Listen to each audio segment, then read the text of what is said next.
ED ने भेजा Bollywood celebrities को समन। महादेव बेटिंग ऐप के मायाजाल का ईडी ने किया पर्दाफाश। मनी लॉन्ड्रिंग पर ईडी ने कसा शिकंजा।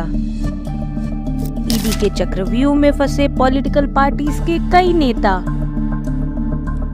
ईडी के नए निदेशक होंगे राहुल नवीन। नमस्कार, आज हम चर्चा करेंगे एक ऐसे टॉपिक के बारे में जिससे आप सब अब तक तो वाकिफ हो ही चुके होंगे। आए दिन न्यूज़पेपर्स में ईडी के छापे सुर्खियों में बने रहते हैं और रोजाना टीवी ऑन करते ही ईडी से चल रही पूछताछ की खबरें कहीं न कहीं आपका अटेंशन स्क्रीन पर पा ही लेती हैं। कपूर को भी ईडी ने 6 अक्टूबर को पूछताछ के लिए समन भेजा है।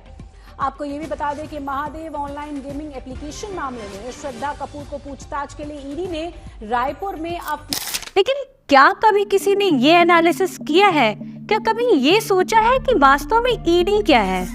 ईडी एनफोर्समेंट डायरेक्टरेट यानी प्रवर्तन इकाई, एक लॉ एनफोर्समेंट एजेंसी यानी कि कानून प्रवर्तन एजेंसी है। In common words, this is an investigative agency that investigates crimes related to money laundering and violations of foreign exchange laws।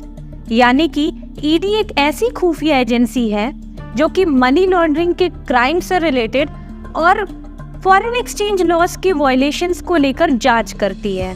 सबसे पहले हम डिस्कस करेंगे दो ऐसे टर्म के बारे में जिनका यूज अभी मैंने जस्ट अपने वीडियो में किया है, that are money laundering and foreign exchange.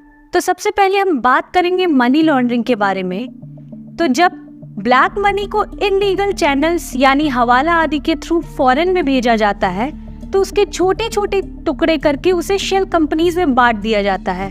फिर उन्हीं शेल कंपनीज के थ्रू इंडिया में वो मनी वापस से इन्वेस्टमेंट के तौर पे लाया जाता है। यानी कि गया था ब्लैक मनी और वापस आया व्हाइट मनी। ये एक ऐसा ऑफेंस है जिससे हमारे इकोनॉमिक स्टेबिलिटी को खतरा पहुंचता है। अब हम बात करेंगे फॉरेन एक्सचेंज के बारे में, यानी कि विदेशी मुद्रा के बारे में। मतलब ये कि हमारे पास जितना डॉलर होगा उतना ही हम सामान खरीद पाएंगे, यानी कि इंपोर्ट कर पाएंगे।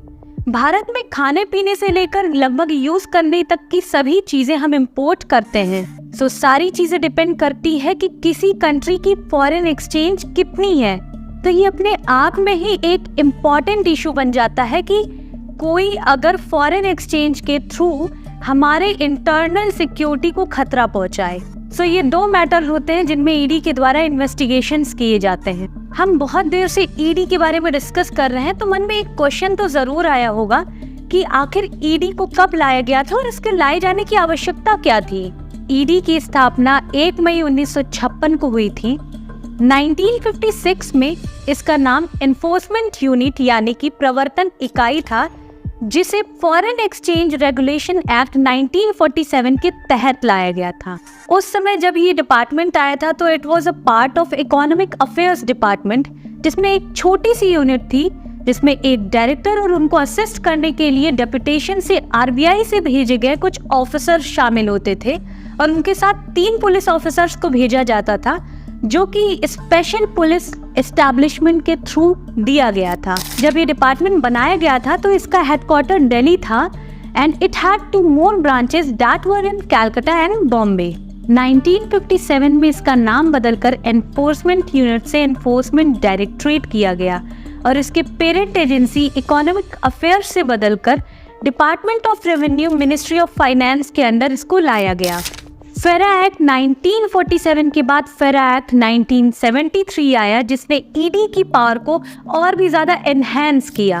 इन 1999 फेरा act was repealed and a new law had taken its place, that is FEMA यानी कि फॉरेन एक्सचेंज मैनेजमेंट एक्ट 1999। वर्ष 2002 में एक तीसरा कानून आता है पीएमएलए यानी कि prevention of money laundering act. 2002 के बाद 2018 में एक और कानून आता है, that was fugitive economic offenders act, जिसने ईडी को और भी ज्यादा पावरफुल बना दिया। ईडी एक स्टैट्यूटरी बॉडी है, ना कि कॉन्स्टिट्यूशनल बॉडी, जिसको लीगल रिकॉग्निशन फेमा एक्ट 1999 के सेक्शन 36 के तहत मिलती है। अब हम ईडी की कंपोजिशन की बात करें तो इसमें डायरेक्ट रिक्रूटमेंट के साथ साथ कुछ लोग डेपुटेशन के थ्रू भी लाए जाते हैं। ईडी के डायरेक्टर, जो कि एक IRS रैंक का ऑफिसर होता है, को सेंट्रल गवर्नमेंट एक कमिटी के थ्रू अपॉइंट करती है, जिसको सेंट्रल विजिलेंस कमिश्नर चेयर करता है। और इनके साथ साथ इसमें vigilance commissioner, home secretary and revenue secretary भी शामिल होते हैं।